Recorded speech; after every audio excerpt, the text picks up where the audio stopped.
Hi, and welcome to the Scientistsage Sangha. I'm Nancy Anderson-Dolan from Wise Heart Wellness, and we welcome you back in a full new year. And to kick off the new year, we're going to talk about unity. And unity has been on my mind a lot in these sort of divisive times, and so I really wanted to talk about it. But this session is number 111. And so all those ones together actually made me think of the unity part as well. So we're going to launch into that. And I'm not going to talk about the technical definition too much, maybe a little bit more later, but really about what unity has meant to me. It's come to mean community and stability and healing and positive evolution, but in partnership with my own self, the God of my understanding, my own mind, my body, my soul, and with all the people around me. And other people that are unknown to me, and even the planet actually herself. So I have quite an expansive idea of unity. So we'll use that to jump off from. But right now, the dark side of unity is sort of showing itself a lot by groups that are trying to sort of differentize people and even demonize groups of people. And division seems to have taken center stage. And with all the things that are representing, it's the control seeking of wars and attack politics and exclusion and diversion of people that are defined as different in some way, and even the growth in economic differences. And those showed up really radically through the pandemic, those kinds of things, and they're just getting more and more accented. And so there's this unity that is being represented in a sort of dark, manipulative, fearful kind of way that creates these, hierarchical groups. And it sort of ignores the reality of all of us being earthlings together. We really are all here on the same planet. And I believe that it misses some of the basis of unity, which the TEDx man that I sent out in the email, he talks about oneness, that if we don't seek oneness in unity, we can't create community. And then without community, we don't have any real unity. It's fractured groups. And so this powerful force of unity is neutral in itself. It's how we focus it and how we use the strength of unity to create in the world, whether we create compassion and caring communities or just careless, sort of catastrophic division, because it goes both ways. So unity isn't just something that we can rely on. We have to be an active part of developing it. And so this divisiveness that sort of dressed up as unity threatens us and our planet, disturbs our days every day. There is so much more distress with people since the beginning of the pandemic. And the pandemic, I think, just helped point out a lot of the divisiveness, and then a lot of things developed from that. But in a divisive era, there's a lot, people are more likely to be doubtful, doubting themselves and other people, and things like governments and businesses, and become more defensive and uncooperative, and even aggressive and hypercritical, just uncertain. And so when we get in that place, we get controlling and mistrustful, and we withdraw and we isolate, and we're still seeing that problem grow. And so with that kind of unity, problems multiply and diversify. But with a wholehearted unity, which is looking to connect, looking to understand, have everyone evolve forward, that actually makes us as people more confident and cooperative rather than competitive. We get excited about things. We're willing to work towards things, not demand instant change or look to things, that we think will give us the right answer or the right outcome. We really are willing to work together and research things and see how we can understand the people that have a different view. And we're happier, more confident and enthusiastic. And we don't feel that in a lot of places today. So we need to move towards that. And the TED Talk was talking about unity being the most important concept for growth and transformation.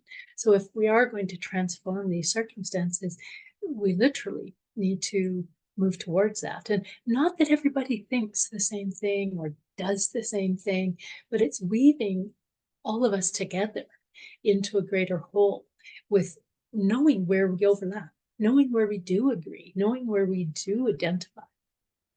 But that's not easy to come by right now. And so this sort of is an invitation for people who are seeing this Sangha or listening to it tonight to participate in the creation of unity in the next year and see that as it goes out from us, we can make a difference in the world. And there's a lot of people that I know and I work with that we are meeting and intentionally working to create unity in all sorts of different ways, in all sorts of different levels as well, from single person to big communities to worldwide. So there's lots of place for us all to work towards that. There was a coach that I was reading about unity when I was looking up some things, and he talked about that he guarantees that unity starts with you, and sort of makes a joke that obviously it starts with you. And so it has to start inside of us. It has to be a state of mind that we have. Because if we are waiting until this divisiveness dies down, or if we feel like we're pressured into it, that sort of thing, it doesn't work. When we freely come to the idea that we want to be part of creating unity, all sorts of things change. But we do have to start with ourselves. And that belief that we start with ourselves is we start with the conflict in ourselves. Where are we divisive? And I certainly had a lot of that in my lifetime. And when I started doing 12-step work, I found explorations that there were so many places that I was literally at war with myself. I wanted to be my authentic self, but I was a serious people pleaser and worried that people wouldn't like me if I was authentically myself. And, I wanted to be very honest, but I'm scared of what I would lose if I was honest, and longing to really grow and evolve, but also afraid of what I would need to let go of. So all of those things, those are the kind of points where there's a lack of unity within us. But if we can move towards them, if we can hold an idea of oneness, and when I started training in shamanic work, I really had these amazing experiences that revealed a real world that everything is connected. Everyone and everything is connected. And I can't even be as isolated as I think I am at times. It's not possible. But I can pretend it doesn't exist, or I can get scared and run away from it. So I do a lot of daily work about remembering that I am connected to everything. And I encourage people to do that, because once we do our inner work about unity, then we can start to look forward outwards towards other people and unifying with other people. And I'll be brutally honest here. With some people, it comes so easily and quickly. And then with others, for me, it stretches the limits of my compassion and understanding and those sorts of things. But releasing that reactivity to people or things or my own worries, that has been the basis of my ability to come back to feeling oneness. And I really encourage people to not think that that can stand in their way, because when we make those efforts, it always brings us to new levels. And I love to talk about the science of it too, because our brains actually really like unity once we get there. But our basic brain setting isn't to look for unity. It's actually to look for separation a lot of the time, seeing how things might be a threat to us. And that's from way, way, way back, thousands and thousands and thousands of years. And so we have to think about that and go, okay, I'm feeling fear. And that often, tells my brain to look for trouble, who might harm me or what might be a problem. And so that creates a lot of separation. But if I can actually feel that and let that energy go, then I can open up to that other possibility that maybe I am closer to people than I think. Maybe there is unity there. And so this conscious intention to explore the idea of unity, the idea of oneness, that's the new assignment that our brain needs to give up the past one. And we do have to practice it and reassign it because it's been working on the old assignment for a long time. It's sort of like when somebody rewrites your job description and you're a little slow adapting because you've always done it the other way. And so, we write this job description and start to practice it and start to look for where there's unity. When I started 12 steps, I was told over and over again to identify in instead of identify out. Because I would look for, well, it might work for that person, but I'm like this and I'm different. And I was so sure that I was so different from everyone else that I couldn't possibly make use of anything anybody suggested. And that didn't work that well for me when I opened up and thought, oh, maybe I feel like that sometimes too, or I've had that experience. Those kinds of things allowed me to become part of the community, and that took me a long ways towards my healing. And that is in that way for any community that we get involved in. There's so much research that um, as we move along in life, the better community we have, the better we do. Where our mental health is better, our physical health is better, we live longer. There's just so many realities about community that it's part of what we need, and it's not necessarily our default. So we have to think about it and work towards it. And this doesn't mean that we agree with people all the time, but just recognizing them as a human fellow passenger. And it doesn't mean we're going to get along with everybody all the time. And it doesn't mean we have to hang out with people that grate on us all the time. That's not unity. That's punishment. But we can find those people that we do feel unity with and work with them and be just simply kind to people that are not of the same path or mind or spirit as us. And so we need to come into this idea of meshing with other people. But then when we've gone inside and then when we've gone outside with others, we go beyond. And beyond is beyond our sort of egoic state to something bigger than ourselves. Because in that little egoic state, we go back to separate and, we're sort of fighting things and we're competitive and there might not be enough for me, or, we're in that, the egoic thing moves to separate us. But when we can move beyond that egoic state and we move out of the behaviors of that egoic state, it's really amazing the difference. And just to walk in and think, I will be the person that unites people in the room in a positive way, not in a divisive way against those people in the other room, but in a really collective kind of way. But this takes thought and intention. And in shamanic terms, they always say we need to dream the world we want to live in. And so if I imagine that I can go in and be a force for unity, that's the kind of dreaming we're looking for. And unity increases as we get aware of things. And then as we're aware, we look for alignment. And alignment is not, who are the people who are exactly like me. It's what's mine to do and how am I to be and where are my people? And I had this experience when I was younger and I was going through something very specific. And I was literally just praying about, I need to find some other people that have been through this. And I didn't think I would ever find that. And out of the blue, somebody from San Francisco connected me with someone else in Calgary that was having the same experience. And so we actually became roommates even at one point. And it was just what I needed, just what I needed. And I'll just put in a little mention of what's happening live on the Zoom screen. My sister's having a little unity with her puppy, licking her face. And even things like that just make you feel connected like that are so amazing.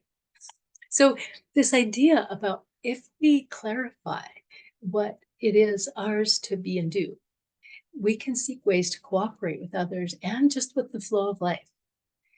Because if I am pushing things all the time, it doesn't work.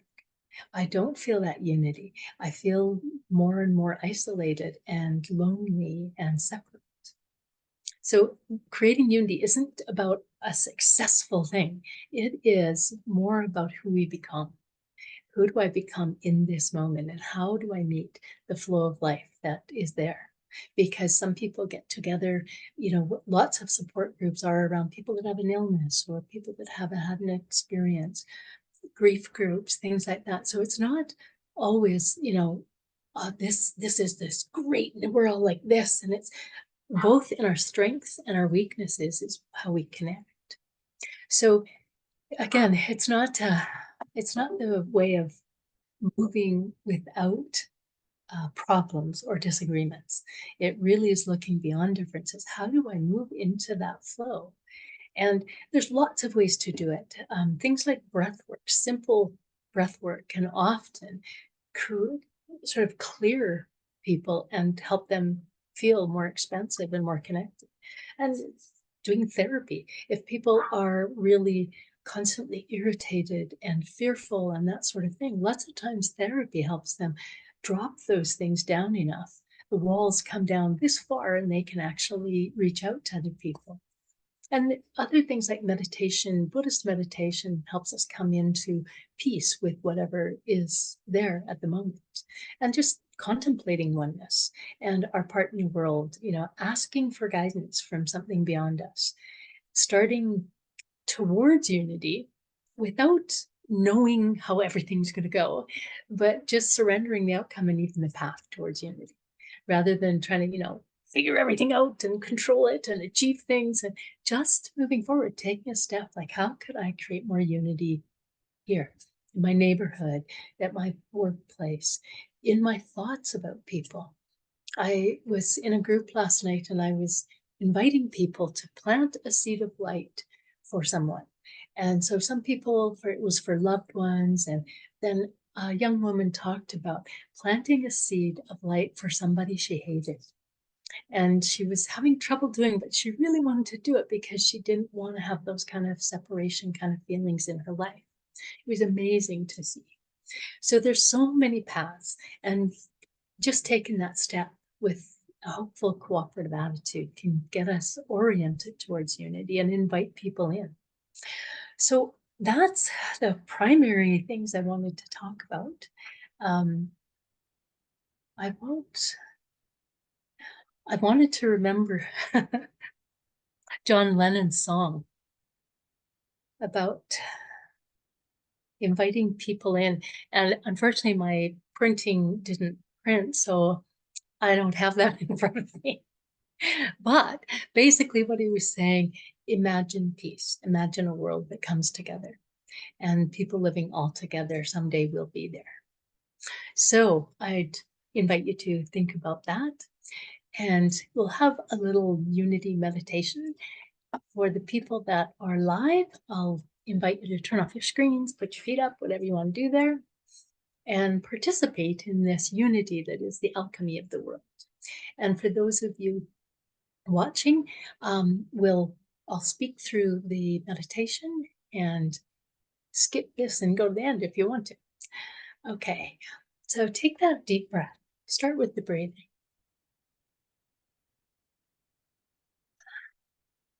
We always start with ourselves with unity. And literally notice any restlessness or separation that you might experience in your body right now. Sometimes people don't like a part of their body. For this moment, you could just breathe into it and include it.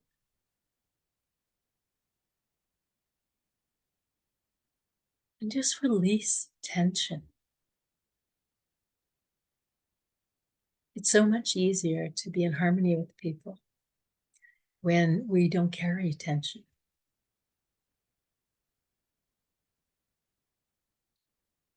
When we actually open up with each breath.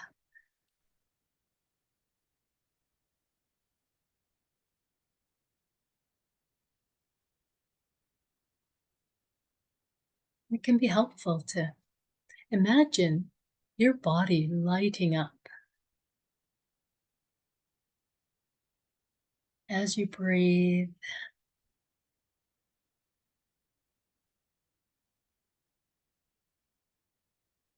And fears and thoughts that you might have that contribute to separation, just for this moment, just drifting away out of your body.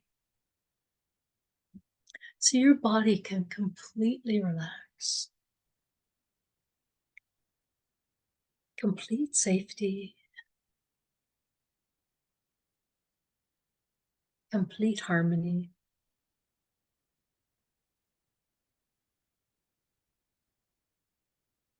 And just imagine that light going out from you, growing like a glowing ball, out to the space around you. It might be a house and there might be other people in it. And you can just let this light shine on them.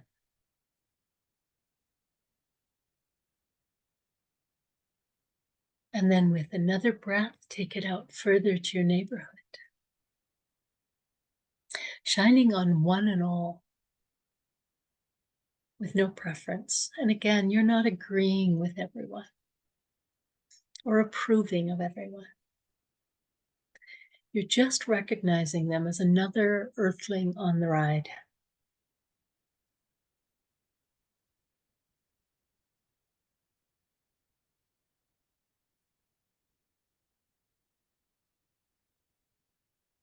And then again, take it out to your whole city.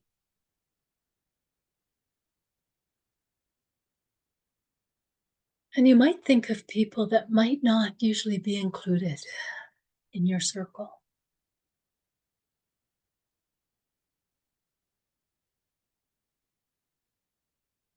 Or people that are just struggling that you would shine some light on.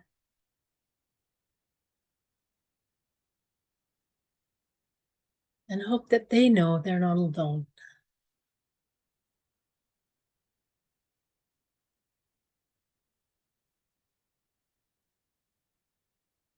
It'd be a homeless person or a person in an old age home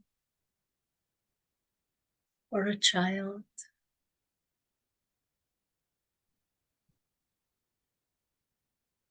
Or anyone feeling isolated. Just for this moment, reach out and let the light embrace them.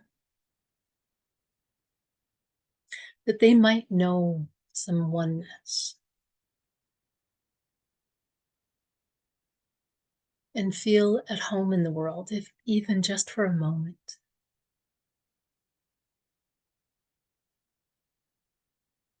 And then take it out again, out to your whole country, across any of the divisions that exist in your country.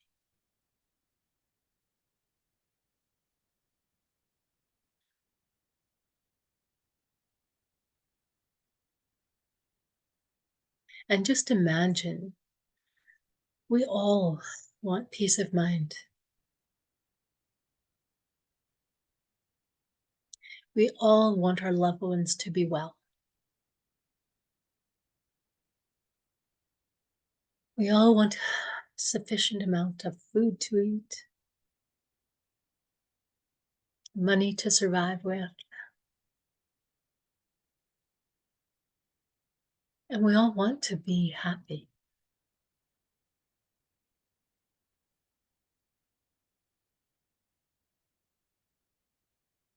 And take one more big breath and encompass the whole world. As if the whole world were in your hands. And just let your light flow out to the whole world, this energy of unity. Imagining connections with people whose lives we can't even imagine. People from different countries and cultures and circumstances.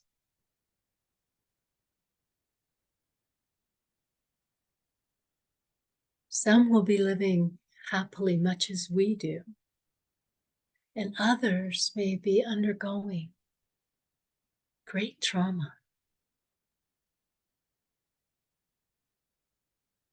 We include it all, include everyone.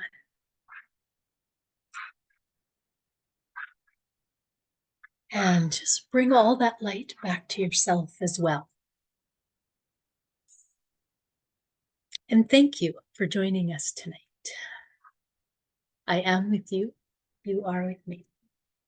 Blessed be.